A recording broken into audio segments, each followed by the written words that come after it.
Le premier livre des rois, chapitre 18.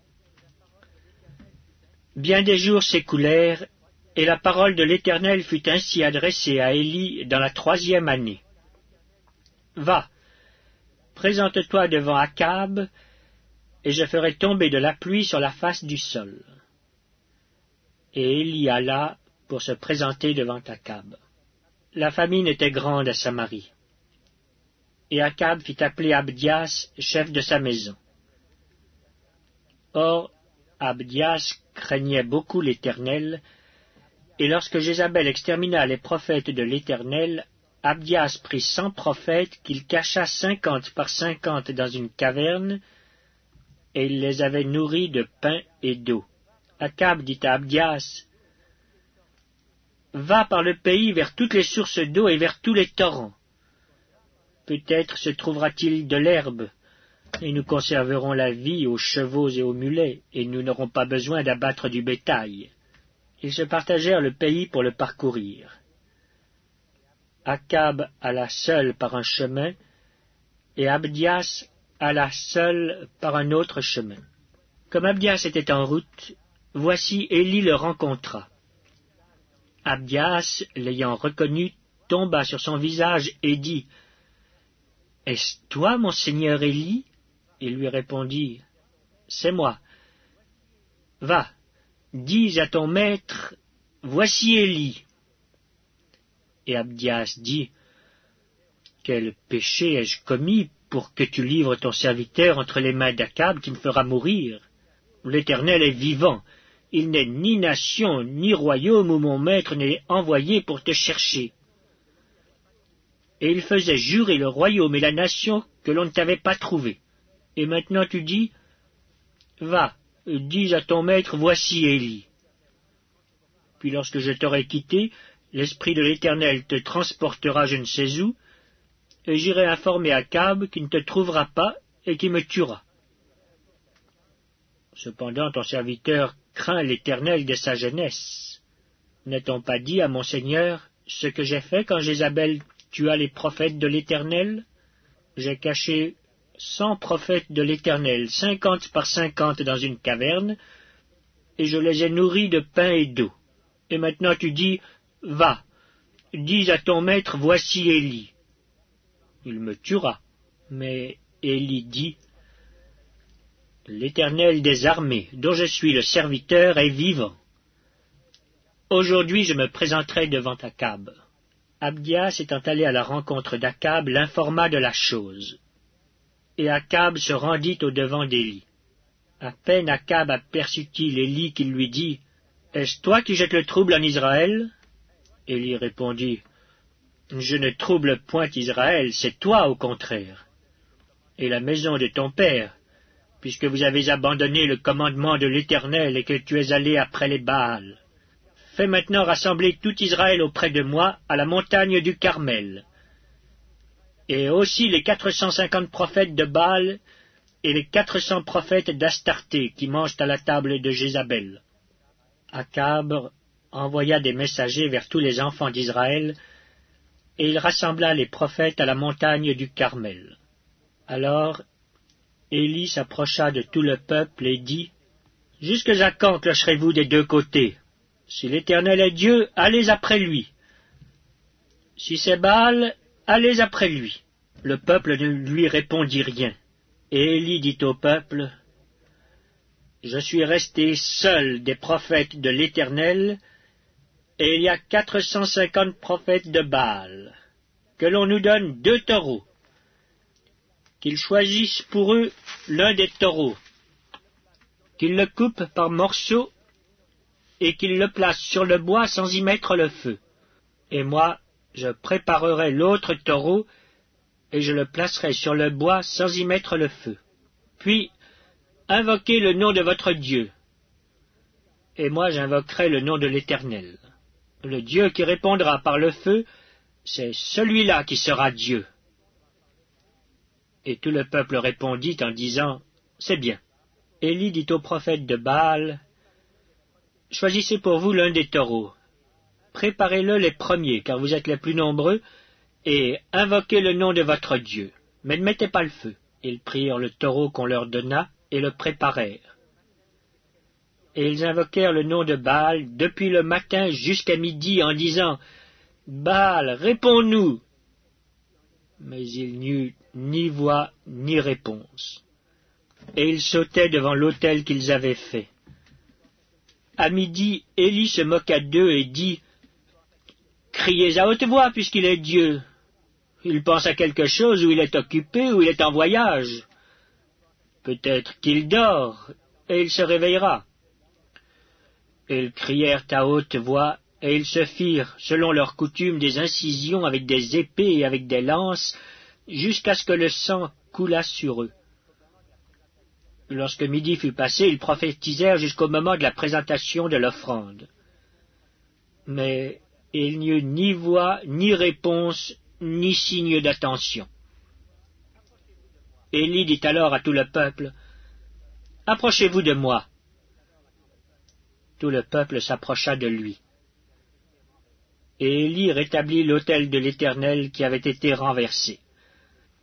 Il prit 12 pierres, d'après le nombre des tribus des fils de Jacob, auxquels l'Éternel avait dit, « Israël sera ton nom. » Et il bâtit avec ces pierres un autel au nom de l'Éternel.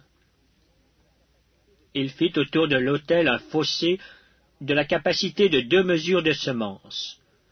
Il arrangea le bois, coupa le taureau par morceaux et le plaça sur le bois.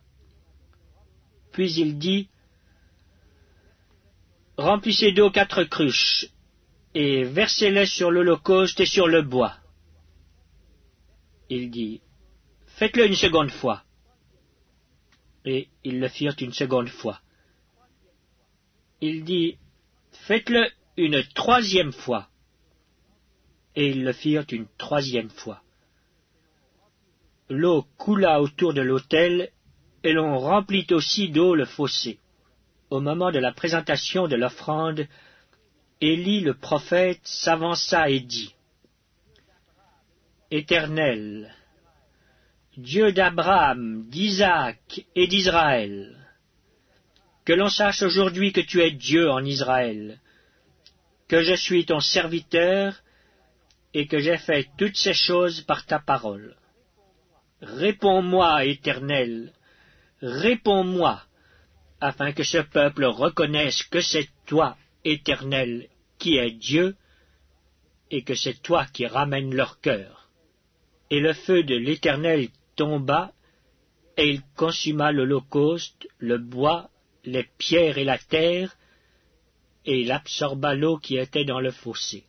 Quand tout le peuple vit cela, ils tombèrent sur leur visage et dirent, « C'est l'Éternel qui est Dieu, c'est l'Éternel qui est Dieu. » « Saisissez les prophètes de Baal, leur dit Élie, qu'aucun d'eux n'échappe. » Et ils les saisirent. Élie les fit descendre au torrent de Kison, où il les égorgea. Et Élie dit à Akab, « Monte, mange et bois, car il se fait un bruit qui annonce la pluie. » Akab monta pour manger et pour boire.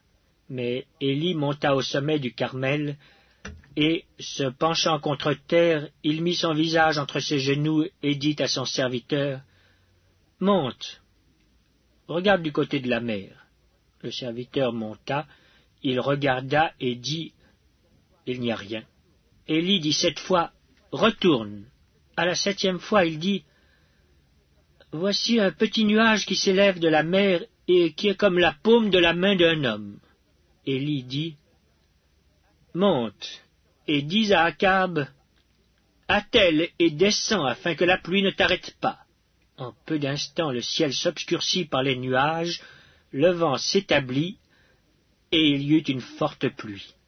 Akab monta sur son char et partit pour Jizréel. Et la main de l'Éternel fut sur Élie, qui se ceignit les reins et courut devant Akab jusqu'à l'entrée de Jizréel. Le premier livre des rois, chapitre 19. Akab rapporta à Jézabel tout ce qu'avait fait Élie, et comment il avait tué par l'épée tous les prophètes. Jézabel envoya un messager à Élie pour lui dire « Que les dieux me traitent dans toute leur rigueur, si demain à cette heure je ne fais de ta vie ce que tu as fait de la vie de chacun d'eux. » Élie, voyant cela, se leva et s'en alla pour sauver sa vie. Il arriva à Beer-Shéba qui appartient à Juda, et il y laissa son serviteur. Pour lui, il alla dans le désert, où, après une journée de marche, il s'assit sous un genêt et demanda la mort en disant « C'est assez. Maintenant, Éternel, prends mon âme, car je ne suis pas meilleur que mes pères. » Il se coucha et s'endormit sous un genêt, et voici un ange le toucha et lui dit « Lève-toi, mange. » Il regarda, et il y avait à son chevet un gâteau cuit sur des pierres chauffées et une cruche d'eau. Il mangea et but, puis se recoucha. L'ange de l'Éternel vint une seconde fois, le toucha et dit « Lève-toi, mange, car le chemin est trop long pour toi. » Il se leva, mangea et but. Et avec la force que lui donna cette nourriture, il marcha 40 jours et 40 nuits jusqu'à la montagne de Dieu à Horeb. Et là, il entra dans la caverne et il y passa la nuit. Et voici la parole de l'Éternel lui fut adressée en ces mots. « Que fais-tu ici, Élie » Il répondit, « Je déployais mon zèle pour l'Éternel, le Dieu des armées. Car les enfants d'Israël ont abandonné ton alliance, ils ont renversé tes autels, et ils ont tué par l'épée tes prophètes. Je suis resté, moi seul, et ils cherchent à m'ôter la vie. » L'Éternel dit, « Sors, et tiens-toi dans la montagne devant l'Éternel. » Et voici, l'Éternel passa. Et devant l'Éternel, il y eut un vent fort et violent qui déchirait les montagnes et brisait les rochers. L'Éternel n'était pas dans le vent. Et après le vent, ce fut un tremblement de terre. L'Éternel n'était pas dans le tremblement de terre. Et après le tremblement de terre, un feu. L'Éternel n'était pas dans le feu. Et après le feu, un murmure doux et léger. Quand Élie l'entendit, il s'enveloppa le visage de son manteau, il sortit et se tint à l'entrée de la caverne. Et voici, une voix lui fit entendre ces paroles. « Que fais-tu ici, Élie » Il répondit, « J'ai déployé mon zèle pour l'Éternel, le Dieu des armées. Car les enfants d'Israël ont abandonné ton alliance, ils ont renversé tes autels, ils ont tué par l'épée tes prophètes. Je suis resté, moi seul, et ils cherchent à m'ôter la vie. » L'Éternel lui dit, « Va, reprends ton chemin par le désert jusqu'à Damas. Et quand tu seras arrivé, tu oindras Hazaël pour roi de Syrie. Tu oindras aussi Jéhu, fils de Nimshi, pour roi d'Israël. Et tu oindras Élisée, fils de Shaphat, d'Abel-Méhola, pour prophète à ta place. Et il arrivera que celui qui échappera à l'épée de Hazaël, Jéhu le fera mourir. Et celui qui échappera à l'épée de Jéhu, Élisée le fera mourir. Mais je laisserai en Israël 7000 hommes, tous ceux qui n'ont point fléchi les genoux devant Baal, et dont la bouche ne l'a point baisé. » Élie partit de là, et il trouva Élisée, fils de Shaphat, qui labourait. Il y avait devant lui 12 paires de bœufs, et il était avec la 12e. Élie s'approcha de lui, et il jeta sur lui son manteau. Élisée, quittant ses bœufs, courut après Élie et dit, « Laisse-moi embrasser mon père et ma mère, et je te suivrai. » Élie lui répondit, « Va, et reviens, car pense à ce que je t'ai fait. » Après s'être éloigné d'Élie, il revint prendre une paire de bœufs qu'il offrit en sacrifice.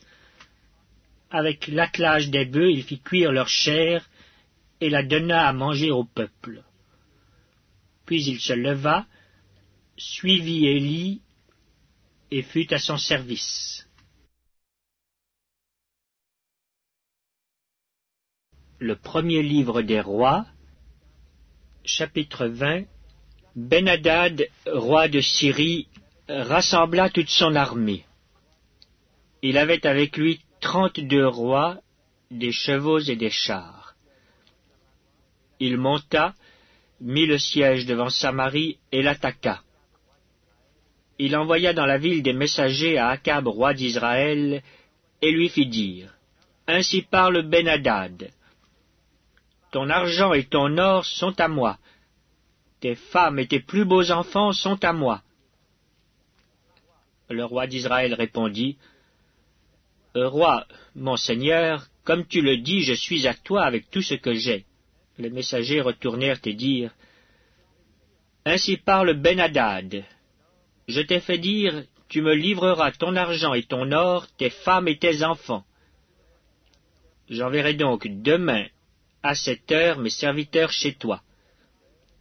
Ils fouilleront ta maison et les maisons de tes serviteurs, ils mettront la main sur tout ce que tu as de précieux, et ils l'emporteront. » Le roi d'Israël appela tous les anciens du pays, et il dit, « Sentez bien et comprenez que cet homme nous veut du mal, car il m'a envoyé demander mes femmes et mes enfants, mon argent et mon or, et je ne lui avais pas refusé. » Tous les anciens et tout le peuple dirent à Akab, « Ne l'écoute pas et ne consens pas. » Et il dit au messager de Ben-Hadad, « Dites à mon seigneur le roi, je ferai tout ce que tu as envoyé demander à ton serviteur la première fois.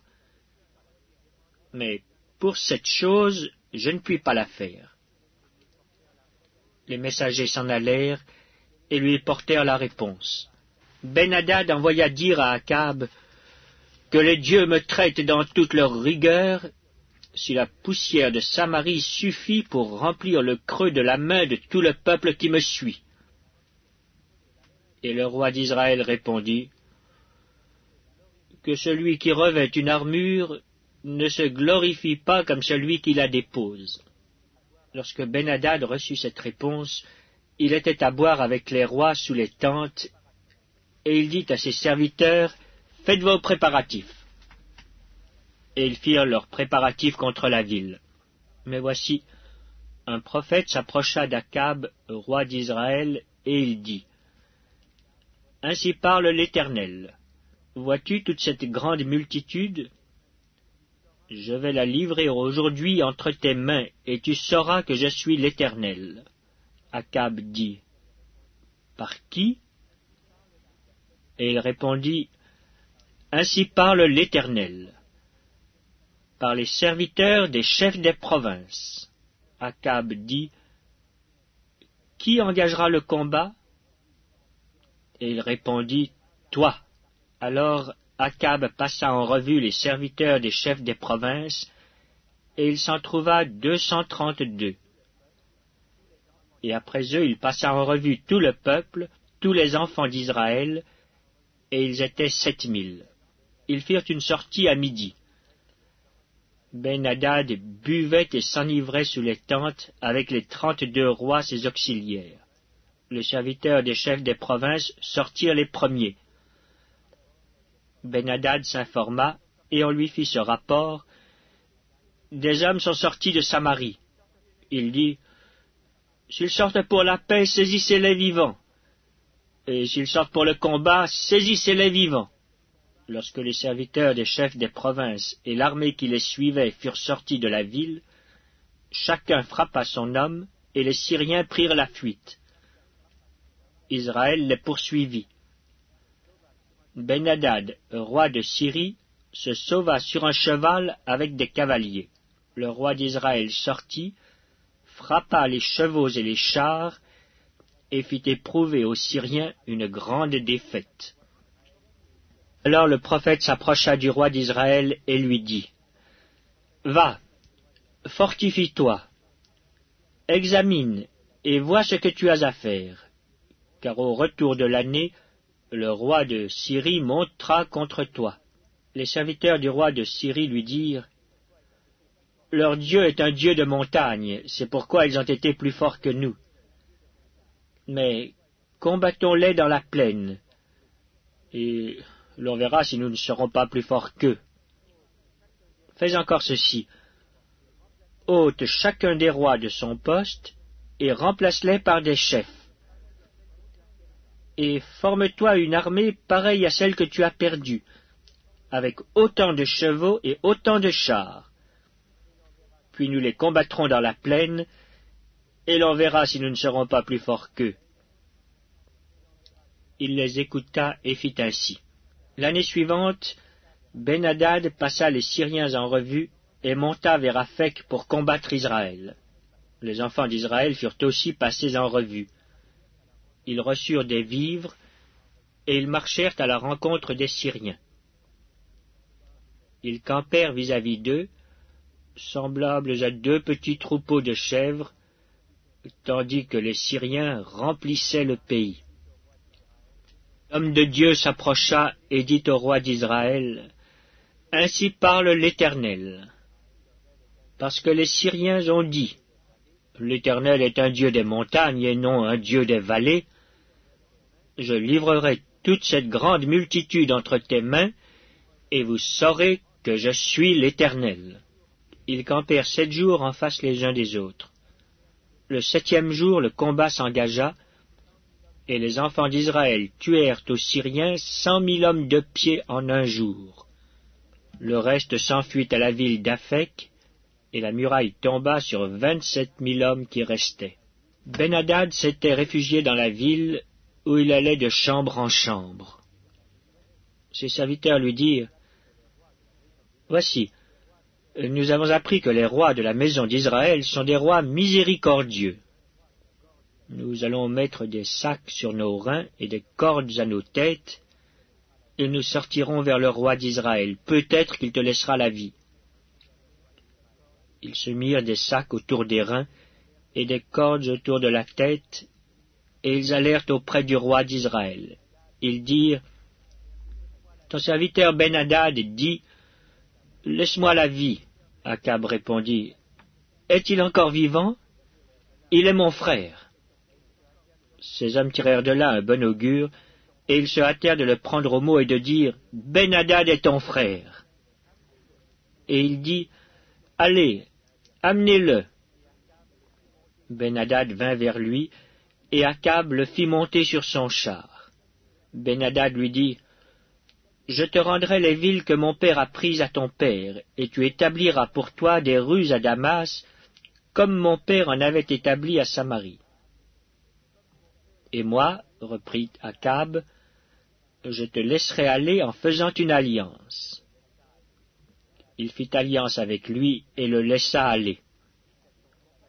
Un des fils des prophètes dit à son compagnon, d'après l'ordre de l'Éternel, « Frappe-moi, je te prie. » Mais cet homme refusa de le frapper.